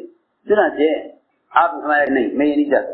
فرشتے نے کہا اللہ کی طرف سے طے ہو چکا ہے کہ یہ ہدایت پر نہیں آئیں گے۔ آپ نے فرمایا میں پھر بھی نہیں چاہتا کہ ان کو ہلاک کیا جائے، کیونکہ ان کی پیٹھ میں جو نسلیں چھپی ہوئی ہیں وہ بھی ہلاک ہو جائیں گی، وہ بھی ہلاک ہو جائیں گی، ان کی پھر نسلیں چھپی ہوئی ہیں وہ بھی ہلاک ہو جائیں گی۔ ہمیں یہ نہیں چاہتا، ان کی اولادیں پیدا ہوں گی میں ان کو دعوت دوں گا، اگر ان کے مقدمے اسلام نہیں تو ان کی اولاد کو دعوت دوں گا، یعنی جو مخلوق ابھی وجود میں نہیں آئی آپ ان کو دعوت دینے کے لیے ستانے والوں کو باقی رکھنا چاہتے ہیں۔ یہ ہے داعی کی وسعت قلبی۔ میں تو عرض کر رہا تھا کہ اللہ کی اتنی بڑی مدد کہ اخشبین دونوں پہاڑوں کو ملا کر انہیں ختم کر دیا جاوے، اتنی غیبی مددیں، یہ غیبی نصرتیں یہ انفرادی دعوت کے ساتھ ہے۔ آپ صلی اللہ علیہ وسلم کسی انسان کا درجہ اس سے کم نہیں سمجھتے تھے کہ آپ اس کو خود دعوت دیں، آپ اس کو خود دعوت دیں، کیونکہ دو موقع ایسے ہیں جس میں اللہ تعالیٰ اپنے بندے کی طرف خاص توجہ فرماتے ہیں، الذی یراک حین تقوم وتقلبک فی الساجدین۔ دو موقع ایسے ہیں، ایک دعوت کا، ایک عبادت کا۔ یہ دو موقع قرآن نے بیان کیے ہیں کہ جب آپ دعوت دیتے ہیں اس وقت، اور جب آپ کعبہ کے ساتھ عبادت میں ہوتے ہیں اس وقت اللہ تعالیٰ آپ کی طرف خاص توجہ فرماتے ہیں۔ تو ہم نے عرض کیا کہ اللہ تعالیٰ کی غیبی نصرتیں وہ انفرادی دعوت کے ساتھ ہیں، اللہ کی غیبی نصرتیں انفرادی دعوت کے ساتھ ہیں، کیونکہ اللہ تعالیٰ نے دعوت میں یقین اور ماحول کی تبدیلی رکھی ہے، یقین اور ماحول کی تبدیلی رکھی ہے، یقین اور ماحول کی تبدیلی رکھی ہے، اور آپ نے ہر فرد کو محنت کے رخ پر ڈالا۔ طفیل بن عمرو دوسی رضی اللہ تعالیٰ عنہ یہ جب آئے مکہ مکرمہ تو مکے والوں کو ڈرایا کہ دیکھو طفیل ان سے بات نہ کرنا، ان کی بات نہ سننا۔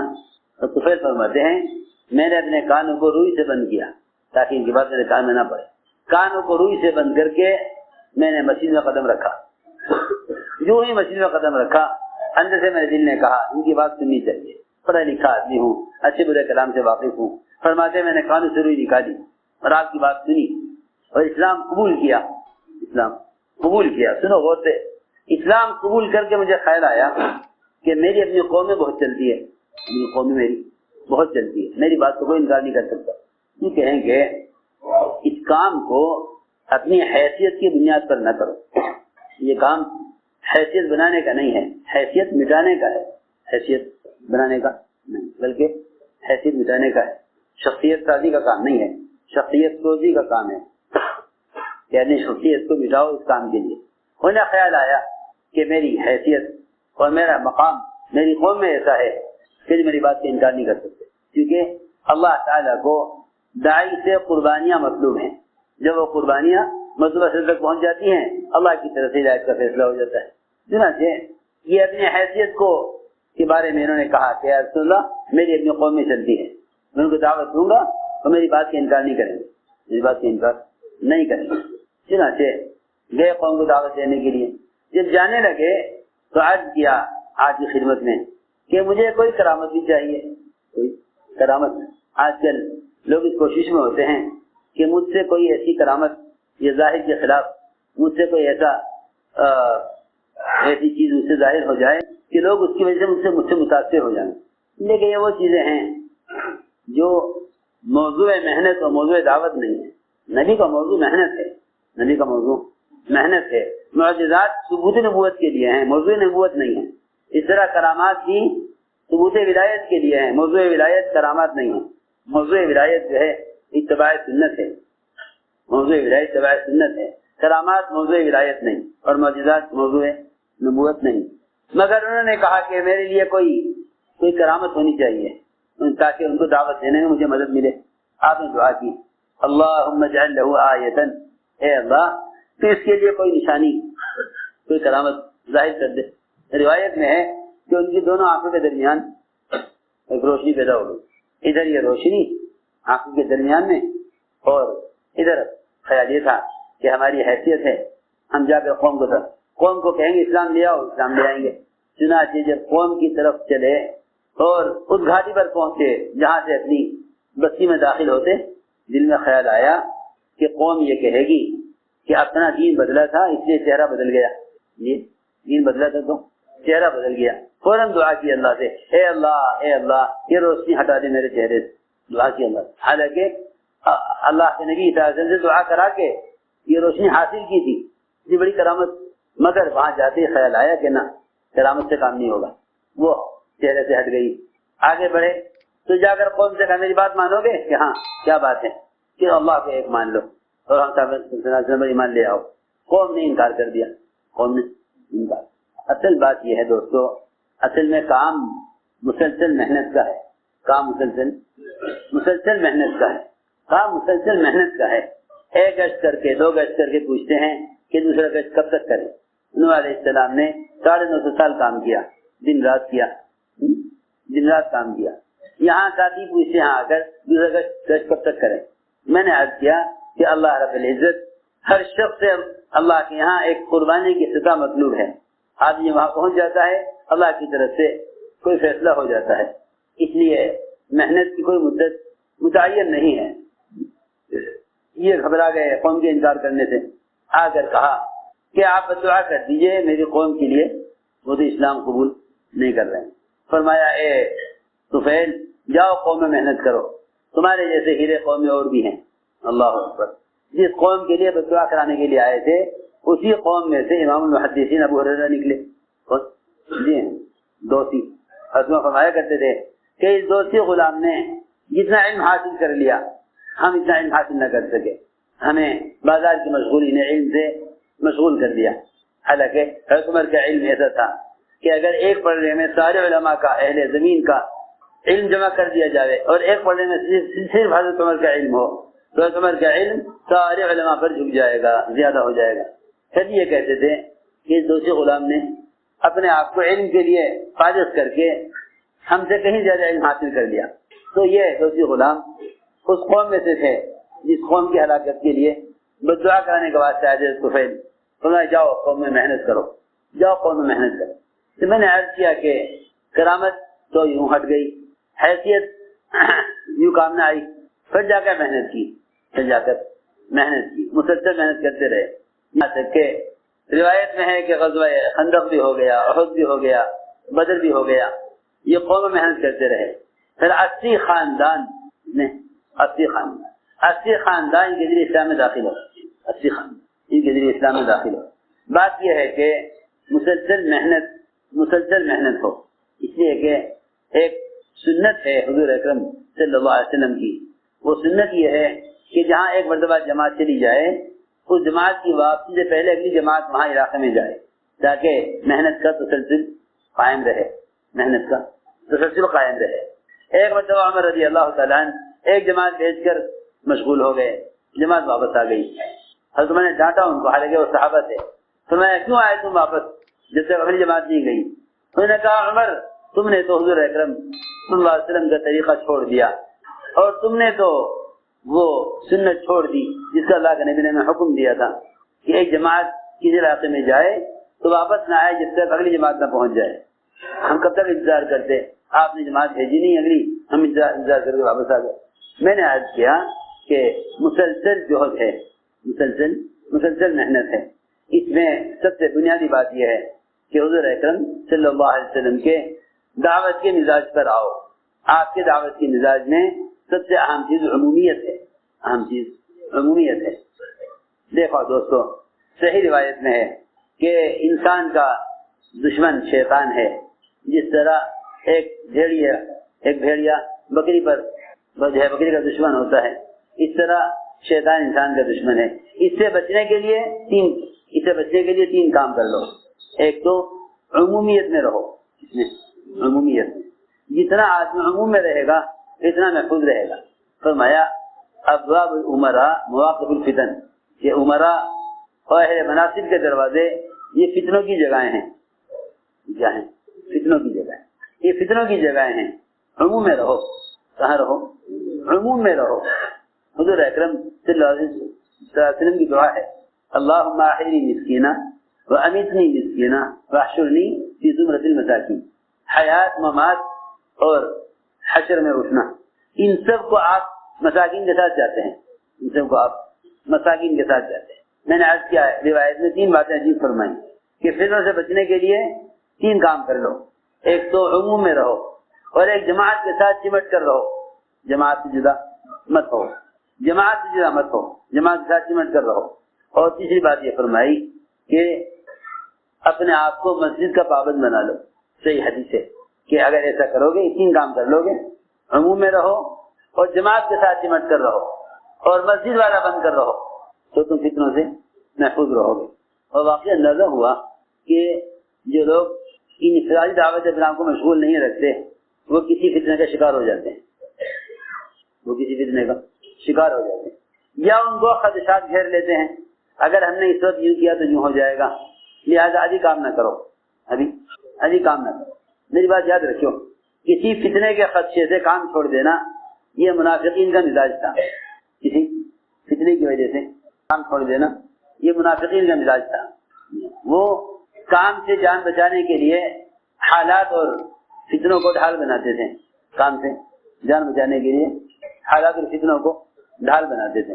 وَمِنْهُمْ مَن يَقُولُ اُذِن لِّي وَلَا تَفْتِن لِّي، ایسے بھی تھے منافقین میں جو کہتے تھے کہ یہ روم کی طرف جانا یہ تو وہاں کے حسن و جمال اور وہاں کی لڑکیوں کو دیکھ کر ہم کسی فتنے میں مبتلا نہ ہو جائیں، لہٰذا آپ ہمیں اس وقت نہ بھیجیے۔ براہ راست انکار کر نہیں سکتے، کیونکہ دعوت کی نقل و حرکت اس زمانے میں ایسی عظمت پر تھی، دعوت کی نقل و حرکت دور صحابہ میں ایسی عظمت پر تھی کہ منافق بھی اس کا انکار نہیں کرتا تھا، منافق بھی خروج سے انکار نہیں کرتا۔ منافقین کے اعزاز سے ملیں گے، انکار کہیں نہیں ملے گا۔ میں نے غور کیا کہ منافقین کا خروج سے انکار نہیں ہے، منافقین کا خروج سے انکار نہیں ہے، آزار بے شک ہیں۔ آپ دیکھیں گے قرآن منافقین کے بہت سے مواقع پر جھوٹے آزار سے قرآن بھرا ہوا ہے۔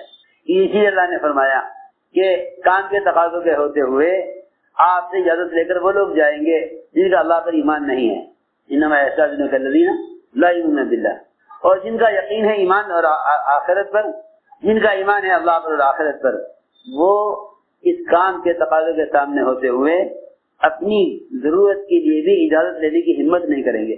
لا یستأذنک الذین یؤمنون باللہ، انما یستأذنک الذین لا یؤمنون باللہ، وہ لیں گے اجازت جن کا اللہ پر ایمان نہیں ہے، وہ کہیں گے جی ہمیں تو فلاں تقاضا ہے، فلاں پریشانی ہے، فلاں فتنہ آ گیا ہے، لہٰذا ہمیں آپ اجازت دیجیے ہم کام نہ کریں۔ یہ سی عجیب بات ہے۔ تو انہوں نے کہا کہ روم کا یہ رخ، وہاں کا حسن جمال، ایسا نہ ہو ہم فتنے میں پڑ جائیں، لہٰذا آپ اجازت دیجیے کہ ہم مدینے میں رہیں، ہم اس وقت پر نہ جائیں۔ اللہ تعالیٰ نے فرمایا الا فی الفتنۃ سقطوا، ارے غور سے سنو، یہ تو فتنے میں پڑ گئے، جنہوں نے کسی فتنے کی وجہ سے کام چھوڑ دیا وہ خود فتنے میں پڑ گئے۔ کام چھوڑنا فتنے کا علاج نہیں ہے، کام کا مواقع فرماتے تھے جو فتنے صدیوں میں آنے والے تھے، اگر تم نے کام چھوڑ دیا تو جو فتنے صدیوں میں آنے والے ہیں وہ فتنے مہینوں میں آئیں گے، سنت یہ ہے حضور اکرم صلی اللہ علیہ وسلم کی کہ اگر کوئی فتنے کی بات چھڑ دی دے اور ساتھیوں کے ذہن کو کسی غلط چیزوں میں الجھا دے تو آپ صحابہ کرام کو مشغول کر دیا کرتے تھے۔ غزوہ مریسیہ میں دو صحابہ کے درمیان کوئی بات ہو گئی، ایک انصاری ایک مہاجر، بات کیا پیش آئی؟ پانی کی لائن لگی ہوئی تھی، وہ لائن توڑ کر آگے بڑھ گیا، اس نے کہا میری باری ہے، اس نے کہا میری باری ہے، دونوں میں جھگڑا ہو گیا۔ دو آدمی میں جھگڑا ہوا، فوراً بیچ بچاؤ کرا دیا گیا۔ نفس ہے انسان کے اندر، وہ کجو بھر جاتا ہے، دونوں بیچ بچاؤ کرا دیا گیا کہ بھائی نہیں بات ختم کرو، کوئی نہیں۔ لیکن ہمیشہ یاد رکھو ہر زمانے منافقین ہوتے ہیں، وہ چاہتے ہیں کہ کوئی بات اگر معمولی ہو تو اس بات کو غیر معمولی بنایا جائے اور اس کو پھیلایا جائے۔ قرآن نے بیان کیا ہے کہ منافقین کا کام یہ تھا کہ انہیں کوئی چھوٹی سی بات بھی معلوم ہو جاتی ایمان والوں کی تو اس کو اتنا اچھالتے پھیلاتے تاکہ یہ ان کی کمزوری سامنے آوے۔ چنانچہ منافقین نے بات کو پھیلایا اور بات یہ اٹھائی کہ بھئی ہمارے آدمی کو تم نے، حالانکہ منافقین اسلام میں تو اپنے آپ کو انصار کے ساتھ نہیں سمجھتے تھے، لیکن قومیت میں اپنے آپ کو انصار کے ساتھ سمجھتے تھے۔ یہ ذرا بات سمجھنے کی ہے جا کر، اللہ مجھے معاف فرمائے۔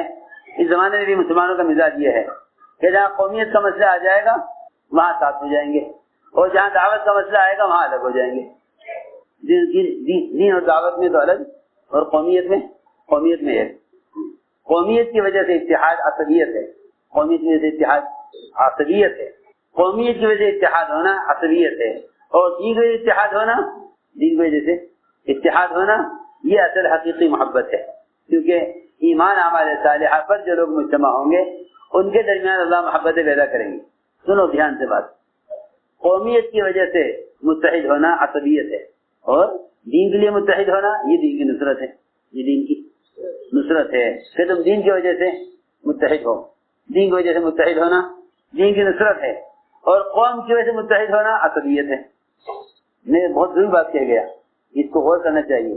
ہم میں سے ہر ایک بات کو سوچے کہ آیا وہ کسی کا ساتھ اس لیے دے رہا ہے کہ دین کا تقاضا ہے، یہ اس لیے ساتھ دے رہا ہے کہ یہ میری قوم کے، میرے خاندان کے، میرے علاقے کے، یا ان کا مجھ پر کوئی احسان ہے، مجھے اسی کا ساتھ دینا چاہیے. یہ سوچنے کی بات. چنانچہ غزوہ مریسی میں جب ایک انصاری مہاجر کے درمیان جھگڑا ہوا تو انصاری نے اپنی مدد کے لیے انصار کو پکارا. مدد کے لیے انصار کو پکارا، یا للانصار. ادھر مہاجرین نے مہاجرین کو پکارا، یا للمہاجرین. حالانکہ یہ دونوں لفظ اتنے محبوب ہیں اللہ کے رسول کو، اتنے محبوب ہیں. آپ نے اگر ہجرت نہ ہوتی میں انصار میں سے ہوتا. یہ ایسا لفظ ہے آپ کا لولا الہجرۃ کنت امرأ من الانصار، اس سے ہجرت اور نصرت دونوں کی فضیلت بیان کی ہے.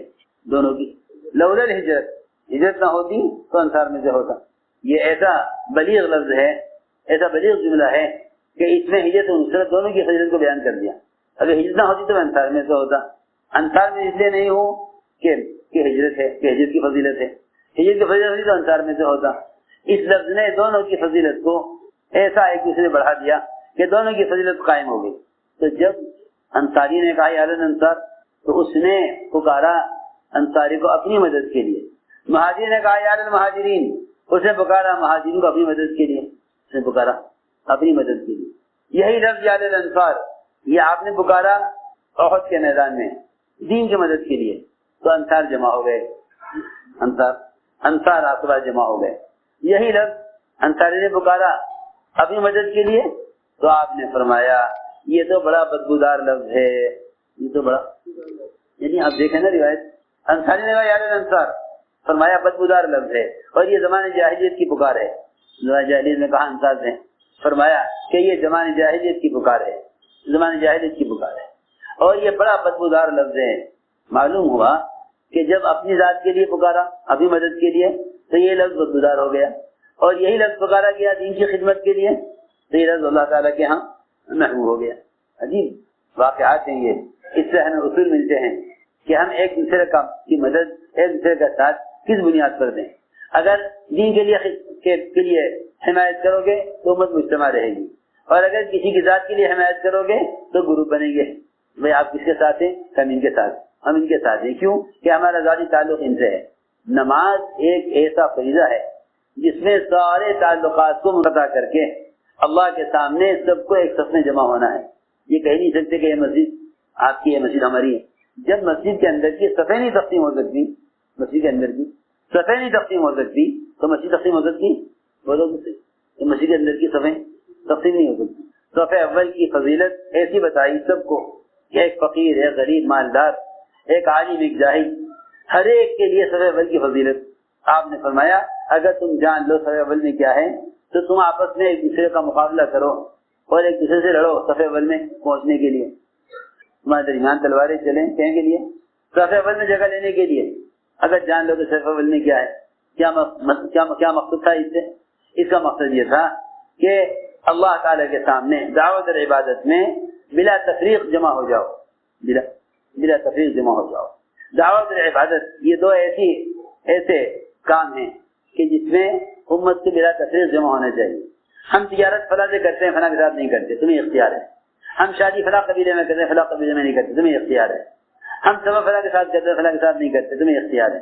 لیکن دعوت اور عبادت یہ دو ایسی چیزیں ہیں کہ اگر اس میں قوم کے اعتبار سے جمع ہوئے تو امت بکھر جائے گی، اور اگر اس میں بے اعتبار دعوت کے مجتمع رہے اور عبادت میں اللہ تعالیٰ کے حضور میں بغیر تفریق کے جمع ہو گئے تو امت مجتمع رہے گی. یہ میں عرض کرنا چاہتا. چنانچہ حضور اکرم صلی اللہ علیہ وسلم نے غزوہ مریسی میں اپنے صحابہ کے ذہن کو اس فتنے سے ہٹانے کے لیے چلایا. سارا دن چلایا، پھر ساری رات چلایا، پھر سارا دن چلایا، پھر ساری رات چلایا. تیسرے دن جا کر دوپہر کو سخت گرمی میں قیام کی اجازت ملی.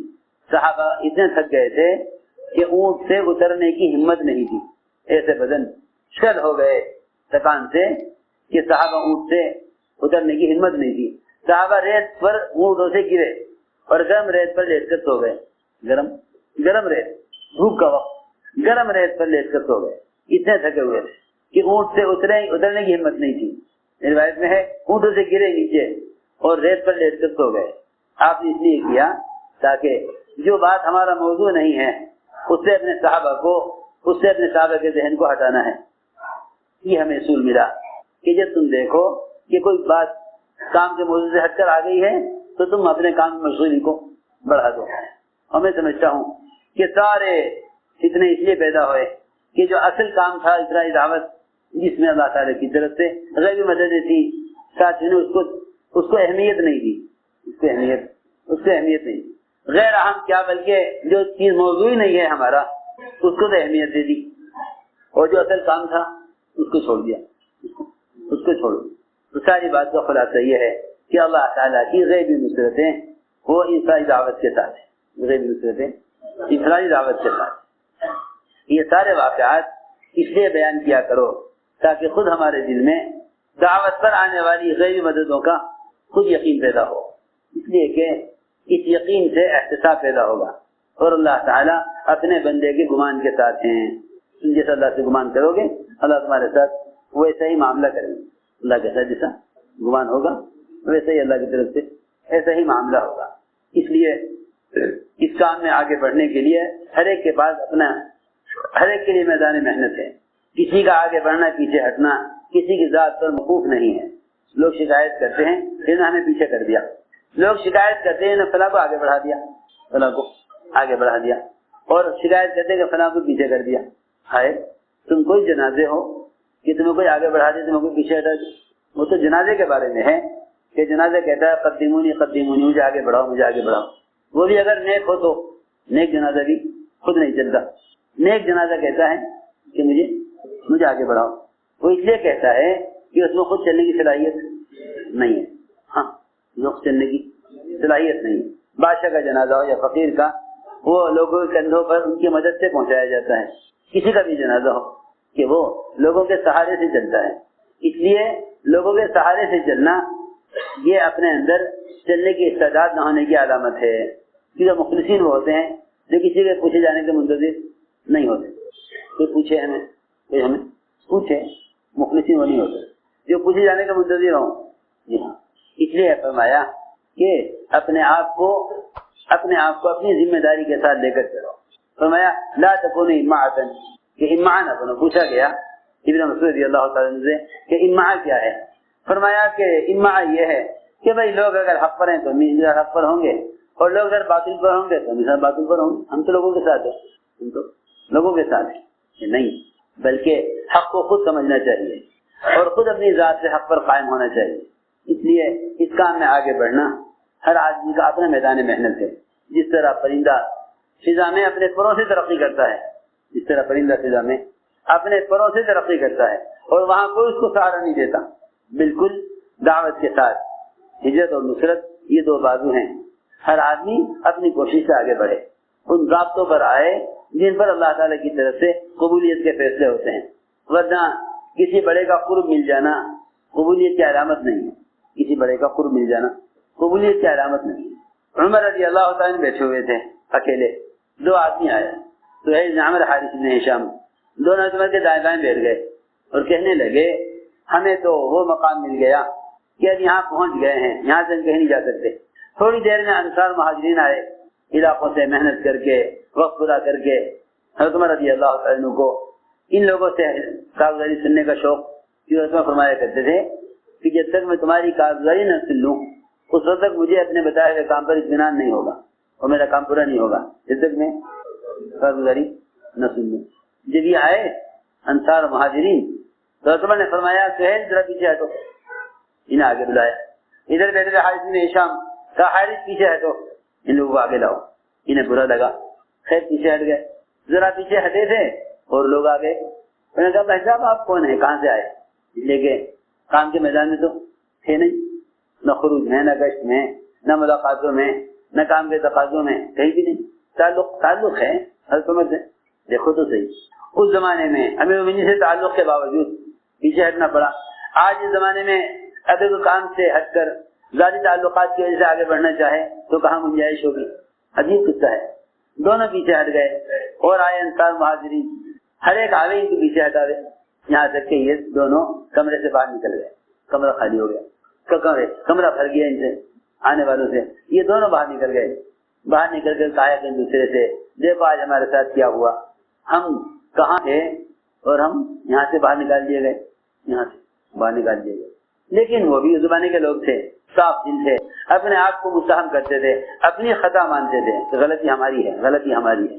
تو حدیث میں فرمایا کلکم خطاؤن، تم سب خطا کار ہو. اس لیے کسی کو کہنے کا حق نہیں ہے کہ ہماری تو غلطی تھی نہیں، غلطی تو ان کی ہے، اس کی گنجائش نہیں ہے، کیونکہ روایت نے فرمایا کلکم خطاؤن، سب خطا کار ہے. دوسرے نے جواب دیا کہ امیر پر اس کے الزام نہیں ہے، یہ نے ہمیں نکالا ہے، اس کا الزام تو ہمارے اپنے اوپر ہے، کیونکہ جو آگے بڑھ گئے وہ میدان میں محنت میں آگے تھے، ہم میدان میں محنت میں آگے نہیں تھے، ہم پیچھے ہٹ گئے. جب تمام لوگ چلے گئے، کمرہ خالی ہوا، پھر دونوں آئے عمر کے پاس، امین ہمارے ساتھ آج کیا ہوا؟ عمر نے فرمایا دیکھو بات یہ ہے کہ دعوت کے تقاضے تو سب پر پیش کیے جاتے ہیں، ان لوگوں نے تقاضے پورے کیے یا آگے بڑھ گئے، تمہیں تقاضے پورے نہیں کیے تم پیچھے رہ گئے. دونوں نے کہا امین یہ بتائیے ہمارا ان کا ساتھ کیسے ہو سکتا ہے، ہمارا ان کا ساتھ کیسے ہو سکتا ہے؟ حضرت نے فرمایا کہ تم دونوں ابھی فلاں فلاں ملک میں چلے جاؤ اور وہاں کام کرتے رہو یہاں تک کہ اسی ملک میں تم مر جاؤ کام کرتے کرتے، واپس نہ آؤ، واپس نہ آؤ. مجھے امید ہے اگر تم نے ایسا کر لیا تو شاید تمہارا حشر ان کے ساتھ ہو جائے، لیکن دنیا میں تو ساتھ ہو نہیں سکتا، دنیا میں ساتھ نہیں ہو سکتا، کیونکہ یہ سبقت لے گئے، یہ کام میں سبقت لے گئے، تم پیچھے رہ گئے، دنیا میں ساتھ نہیں ہو سکتا. ہاں یہ ہو سکتا ہے کہ تم دونوں فلاں فلاں ملک میں چلے جاؤ، وہاں کام کرتے کرتے اس ملک میں دفن ہو جاؤ، تو پھر ممکن ہے کہ حشر تمہارا ان کے ساتھ ہو جائے، لیکن دنیا میں ساتھ ہو جائے یہ نہیں ہو سکتا. اسے میں نے عرض کیا کہ یہ کام دنیا کا کام نہیں ہے کہ آدمی کسی نہ کسی کے تعلق سے آگے بڑھ جائے، یہ تو اس کے اللہ کے درمیان کا معاملہ ہے، اس کے اللہ کے درمیان کا معاملہ ہے، یہ تو اس سے اللہ کے درمیان کا معاملہ ہے. اس لیے اپنے آپ کو اللہ کے یہاں قبول کرواؤ. قبولیت کے لیے قربانیاں اور قبولیت کے لیے صفات قبولیت یہ اصل ہے. میں سچی بات ہے پہلے ہمارا اللہ کا تعلق بگڑے گا، پھر ہمارا مخلوق کا تعلق بگڑے گا. سارا بگاڑ آپس کا اللہ کی ذات کے ساتھ تعلق کے بگڑنے کی وجہ سے ہے. اس لیے ہمیں اپنی محنت کے رخ کو بدلنا چاہیے اور محنت کے سطح میں آگے بڑھنا چاہیے، محنت کے سطح میں آگے بڑھنا چاہیے. جتنا انفرادی دعوت کا اشتغال ہوگا اتنا ہی اللہ تعالیٰ کی طرف سے غیبی مددیں اور نصرتیں ہوں گی. یہ میں شروع سے یاد کرنا چاہتا ہوں کہ کام بہت سادہ ہے، اس کی سادگی کی وجہ سے اس کا استخفاف، اس کا ہلکاپن پیدا ہو، اس کا ہلکاپن پیدا نہ ہو، بلکہ شروع سے یاد کر رہا کہ اللہ تعالیٰ کی غیبی مددوں کا ضابطہ ہے دعوت، اللہ کی غیبی مددوں کا ضابطہ ہے دعوت. اجتماعی طور پر مسلمان اسلام پر قائم رہے اور باطل اسلام کے مقابلے میں ناکام ہو، اس کے لیے دعوت شرط ہے، اس کے لیے دعوت شرط ہے. کیونکہ اللہ نے قرآن میں اسی طرح فرمایا ان تنصروا اللہ ینصرکم ویثبت اقدامکم، تمہارے قدموں کو دین پر جما دیں گے سارے باطل کے مقابلے میں، اگر تم اس کے دین کی نصرت پر ہو، اگر تم اس کے دین کی نصرت پر ہو. اور اگر تم اس کے دین کی نصرت چھوڑ دو گے تو اسے تمہاری ضرورت نہیں ہے، اسے تمہاری ضرورت نہیں ہے. یہ سبدل قوما غیرکم، اللہ تمہیں ہٹا کر دوسروں کو لائیں گے، تمہیں ہٹا کر دوسروں کو لائیں گے. الا تنصروه فقد نصره، الا تنصروه فقد نصره اللہ، اگر تم ہی مدد کرو گے نبی کی تو اللہ براہ راست مدد کرنے والے ہیں. اللہ براہ راست.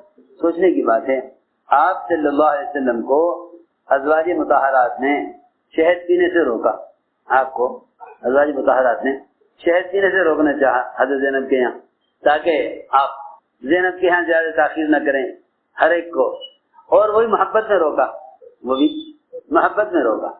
عجیب بات ہے، آپ کو شہد پینے سے ازواج مطہرات نے محبت میں روکا کہ آئندہ آپ زینب کے یہاں شہد نہ پیئیں. اس کے لیے حضرت حفصہ حضرت عائشہ نے دونوں نے مل کر ایک اسکیم بنائی کہ بھئی آئندہ آپ شہد نہ پیئیں. تو اللہ تعالیٰ نے فرمایا کہ اگر یہ دونوں عائشہ اور حفصہ رضی اللہ عنہما یہ آپ کے شہد پینے کے خلاف کوشش کریں تو آپ فکر نہ کریں، کیونکہ اللہ آپ کی مدد کے لیے، اللہ آپ کی مدد کے لیے، اللہ آپ کی مدد کے لیے، اور جبرائیل آپ کی مدد کے لیے، اور سارے ایمان والے آپ کی مدد کے لیے، اور اس کے بعد سارے فرشتے وہ آپ کی مدد کے لیے آپ کے ساتھ۔ اب اندازہ کریں، آپ 4 قسمیں اللہ نے مدد کی بیان کی۔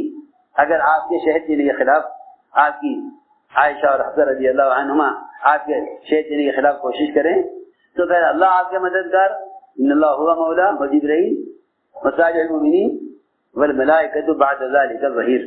میں سوچ ہی پڑ گیا کہ جب شہد پینا کوئی آپ کی بحثت کا مقصد نہیں، جب اس کے خلاف آپ کی ازواج مطہرات نے آپ کی محبت میں اس کے خلاف کوشش کی، اللہ تعالیٰ کی اتنی مدد آپ کے ساتھ ہو گئی، اللہ کی مدد ہے آپ کے ساتھ، اللہ آپ کے ساتھ، جبرائیل آپ کی مدد کے لیے، اور سارے ایمان والے، سارے فرشتے۔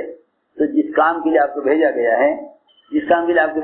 ہے اگر کوئی آپ کے اس کام کی مخالفت کرے تو پھر بتاؤ اللہ کی کتنی بڑی مدد آپ کے ساتھ ہوگی۔ سوچنا چاہیے، جو آپ کی بحثت کا مقصد نہیں شہد کا پینا، جب اس کے خلاف کوشش میں اللہ کی ایسی مدد آپ کے ساتھ۔ اس لیے اس زمانے میں لوگوں کا تاثر یہ ہے کہ یہ مدد کے واقعات اس زمانے کے ہیں، حالانکہ صحابہ کی مدد صحابی ہونے کی وجہ سے نہیں ہے، صحابی کی مدد صحابی ہونے کی وجہ سے نہیں ہے، ورنہ بعض روایتوں میں تو ایک مومن کی مدد 10 صحابہ کے بقدر، اور ایک مومن کو اجر 50 صحابہ کے بقدر۔ آپ ہمارے نے روایت میں کاش میں اپنے بھائیوں کو دیکھ لیتا، صحابہ نے عرض کیا اولسنا اخوانک، ہم آپ کے بھائی نہیں ہیں؟ میں نہیں، تم تو میرے ساتھی ہو۔ اس سے عجیب بات ہے، حالانکہ آپ جانتے ہیں کہ بھائی زیادہ قریب ہوتا ہے بنسبت ساتھی کے۔ اس میں تو کوئی شک نہیں کہ صحابہ کے مقام کو افضل التابعین کی طرح بھی ساری امت ہو جائے تو ایک ادنا صحابی کے مقام کو نہیں پہنچ سکتی، یہ تو پکی بات ہے۔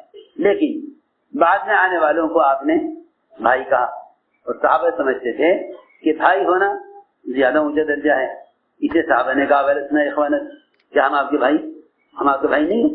میں نہیں، تم میرے ساتھی ہو، میرے بھائی تو وہ ہیں جو تمہارے بعد آئیں گے، میرے بھائی وہ ہیں جو میرے بعد آئیں گے، جو مجھے نہیں دیکھا ہوگا، میرے بھائی ہوں گے۔ تو آپ بعد والوں کو بھائی کہہ رہے، اور قرآن نے تو کھول کے کہا ہے کہ ہم قیامت تک مدد کریں گے ایمان والوں کی، جس طرح ہم نے مدد کی ہے رسولوں کی، قیامت تک مدد کریں گے ایمان والوں کی۔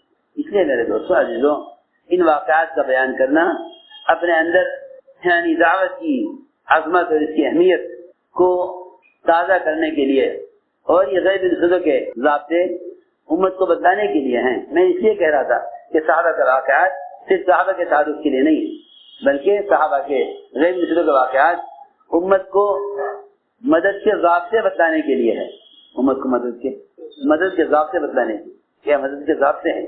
اس لیے میرے دوستوں عزیزو، یہ عزم کرو کہ انشاءاللہ ہمیں استقامت کے ساتھ اس کام کو عزیمت کے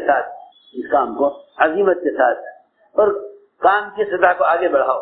ہمارے ایسا کا ملفوظ ہے، اگر ہر سال 4 مہینے چھپا ہوا ہے ملفوظ، ہر سال 4 مہینے اس کام کے لیے فارغ کرنے کو اپنا معمول نہیں بناؤ گے، اپنا زندگی نہیں بناؤ گے تو ایمان کی حلاوت نہیں چکھ سکتے، تو ہمارے ریاض صاحب کے ملفوظات خوب پڑھا کرو، تاکہ کام کے اعتبار سے جو حضرت کا عزم اور یعنی کیا کہنا چاہیے کہ جو سطح قائم کی تھی اس سطح کو باقی رکھنا سب سے بڑی امانت ہے۔ اس لیے دونوں حضرات خاص طور پر ہمارے ریاض صاحب یہ انبیاء اور صحابہ کے واقعات سے نیچے نہیں اترتے تھے، کیونکہ بعض صحابہ کے واقعات ان کی سطح کی دعوت دیں گے، انبیاء صحابہ کے واقعات ان کی سطح کی دعوت دیں گے۔ امت کے ذوق کو دیکھ کر مت چلو، کیونکہ ذوق کو دیکھ کر چلنا ذوق پیدا کرے گا، بس نہیں آ رہی، امت کے ذوق کو دیکھ کر چلنا تو ذوق پیدا کرے گا، امت کے ذوق کو دیکھ کر چلنا ذوق پیدا کرے گا، اور صحابہ کی سطح کو دیکھ کر چلنا قوت پیدا کرے گا، صحابہ کی سطح کو بیان کرنا قوت پیدا کرے گا۔ جی ہاں، اس لیے کہ آدمی کو احساس آگے بڑھاتا ہے۔ اس لیے آپ جانتے ہیں کہ دنیاوی اعتبار سے بھی بیمار کو بیماری کے اعتبار سے اور مقروض کو قرضے کے اعتبار سے، کہ کاروبار نہیں چلتا انہیں کاروبار کے اعتبار سے احساس کمتری سے بچایا جاتا ہے، جو ورنہ تو یہ بالکل ہی ختم ہو جائیں گے، جی ہاں، انہیں ہمت دلائی جاتی ہے۔ حضور اکرم صلی اللہ علیہ وسلم نے نقل و حرکت کے اعتبار سے جو اہمیت صحابہ کے زمانے میں جو اہمیت قائم کی تھی خروج اور نقل و حرکت کی، اس کو زندہ کرنا یہ کام کرنے والوں کی ذمہ داری ہے، یہ کام کرنے والوں کی ذمہ داری ہے، یہ کام کرنے والوں کی ذمہ داری ہے۔ اس لیے ہر سال 4 مہینے یہ ہماری عمومی بات ہے، ہر سال 4 مہینے عمومی بات ہے، ہر فرد کے لیے، ہر ایک کو اس کی دعوت، تاکہ ہر ایک میں اس بات کا احساس ہو کہ ہاں مجھ سے کمی ہو رہی ہے، تقصیر ہو رہی ہے، اس لیے اس کا عزم کریں اور ارادے کریں، اور کام کی کوئی سطح متعین نہ کریں، بلکہ جس سطح پر ہیں اس سطح سے آگے بڑھنے کی کوشش کریں، آگے بڑھنے کی کوشش کریں، اس کے لیے ارادے کرو، نیتیں کرو، اور دعوت کو سمجھنے کے لیے حیات الصحابہ کے پڑھنے کا اہتمام رکھو، تاکہ ہمیں ہر وقت معلوم ہو کہ صحابہ نے کیا کیا اور اس سے کیا ہوا۔ کریں گے انشاءاللہ، ہمتیں کر کے پڑھ، جو ماشاءاللہ علماء سال لگا چکے ہیں وہ عرب کے سال کے لیے اپنے آپ کو پیش کریں، عرب کے سال کے لیے پیش کریں، کھڑے ہو، ہمت کرو، واہ واہ واہ، ماشاءاللہ ماشاءاللہ، اللہ بہت قبول فرمائے عرب سال کے لیے، ماشاءاللہ ماشاءاللہ، اور جی عرب سال کے لیے ماشاءاللہ، اللہ قبول فرمائے، اور بتائیں مظفر نگر، اللہ قبول فرمائے، اور بتائیں جی ماشاءاللہ، اللہ قبول فرمائے، اللہ آسان فرمائے، مدد فرمائے، اور بتائیں جن کے 3 دفعہ جی ہر سال 4 مہینے کے لیے ماشاءاللہ، جن کے 3 دفعہ 4 مہینے لگ چکے 5 مہینے کے لیے پیش کریں، اللہ قبول فرمائے، ہر سال 6 مہینے ماشاءاللہ، اللہ قبول فرمائے جی، ہر سال 6 مہینے ماشاءاللہ، اللہ ہر سال 6 مہینے جی، ہر سال 6 مہینے اور 4 مہینے ماشاءاللہ جی، اللہ قبول فرمائے۔ بسم اللہ الرحمن الرحیم، السلام علیکم۔